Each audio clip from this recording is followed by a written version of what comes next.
How to log in into your ChatGPT account.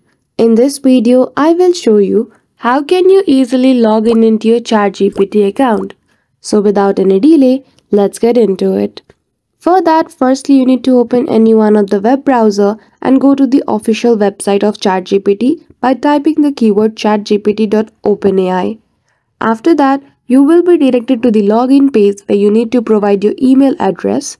If not, you can also choose the option of continue with Google, continue with Microsoft account or continue with Apple if you have done that before. Now, if you did not have an account in ChatGPT, what you need to do is choose the option of sign up below the continue. After that, you need to provide the details such as first name, last name, email, mobile number, and that's it.